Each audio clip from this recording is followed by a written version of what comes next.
The gentleman from Texas, Mr. McCaul, and the gentleman from New York, Mr. Meeks, each control 30 minutes.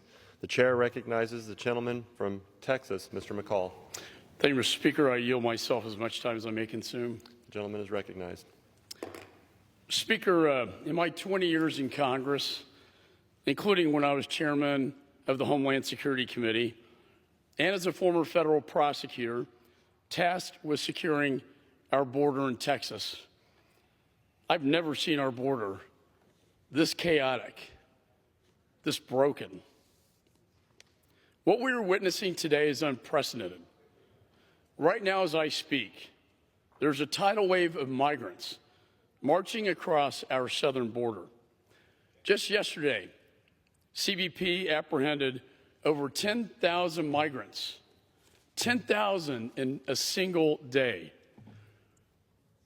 This is the largest human trafficking crisis I have ever witnessed in my lifetime. And it's time for Congress to act and restore control to this uncontrolled border. Well, the administration and DHS Secretary Mayorkas have assured us, quote, the border is closed, unquote, and that they have operational control of the border. Just last month, Border Patrol Chief Ortiz testified the DHS does not have operational control of the border because the drug cartels have operational control of the border. I know that. I've been down there. I've seen this movie before, but this is the worst movie I've seen. And it didn't have to happen. It was a self-inflicted wound. That is because on day one, the Biden administration rescinded the migrant protection protocols, otherwise known as Remain in Mexico. In my many meetings with Border Patrol agents down on the border, they tell me very bluntly that the rescission of these policies by President Biden on the very first day in office has had a direct cause and effect on the chaos at the border. This policy was working under the last administration. Illegal immigration was dramatically declining. However, since President Biden took office in January of 2021, we are witnessing a massive increase in illegal immigrant encounters and apprehensions at our southern border. 5 million of them. The numbers don't lie. Since President Biden took office, I repeat, there have been over 5 million migrant encounters with at least 1.4 million known getaways.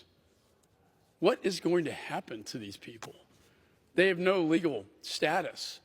They live in the shadows. The young girls are sex trafficked. The young boys and men their home will be MS-13. And worse, more than 100,000 Americans have died from fentanyls flowing across the border, going from China to Mexico and across my state of Texas. That is nearly double the number of deaths in the entire Vietnam War over 2 decades. And 853 migrants and counting have died trying to make the dangerous journey across the border just last year alone. This is the most recorded in history. 35% of women and children are raped and sexually abused throughout their journey at the hands of the brutal cartels. And what happens when they get here? Well, we know that Mayorkas lifted the restrictions so that sponsors of these children do not have to be vetted.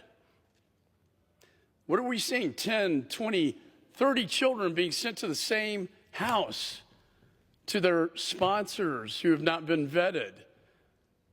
This turns into a major trafficking problem right here inside the United States. And when the cartels say you still need to pay us more money, you need to run more drugs, you need to prostitute yourself, we are creating a criminal network right now inside the United States of America, and it's only going to get worse, particularly when Title 42 is lifted today, the very day we're going to pass this bill. Most, from my point of view as a former chairman of Homeland Security, 98 suspected terrorists attempted to enter the homeland last year. When I chaired Homeland, I always asked the question, how many special interest aliens, how many on the terror watch list have tried to get in, how many have gotten in? And that's just who we know about. Think about the threat, the national security threat to the homeland, particularly after the collapse of Afghanistan and the rise of terrorism overseas. I would argue that President Biden and Secretary Mayorkas are complicit in this crisis. You know, the federal government's job is to secure borders, air, land, and sea.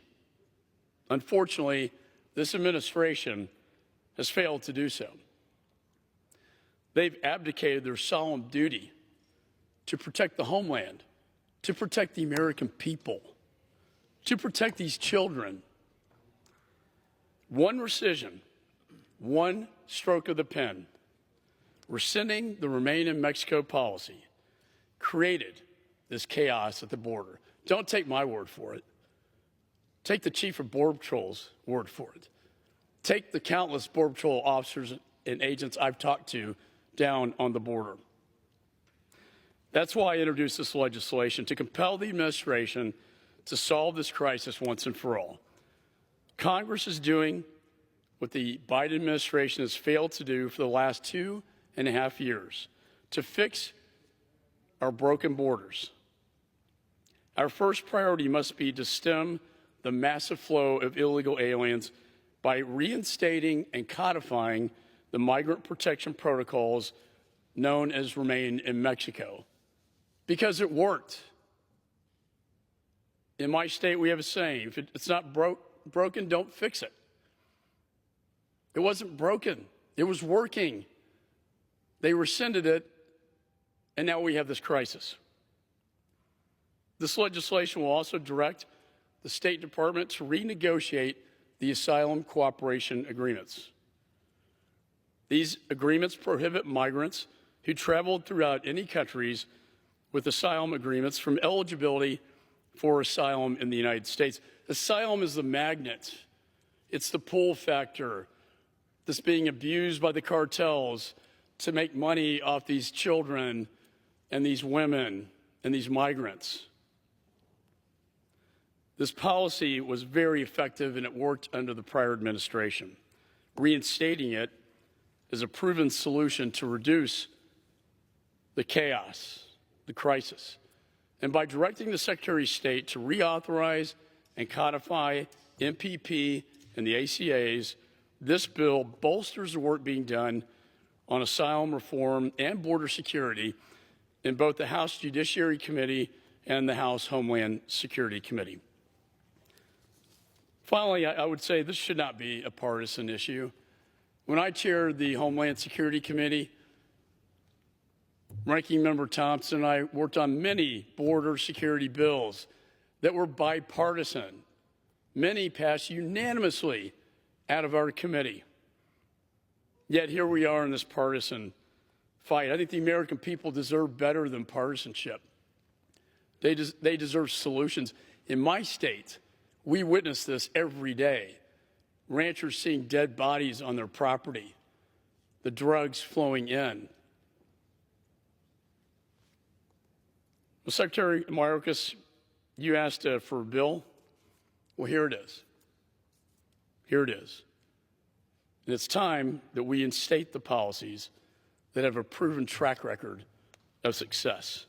And with that, I reserve the balance of my time. The gentleman from Texas reserves.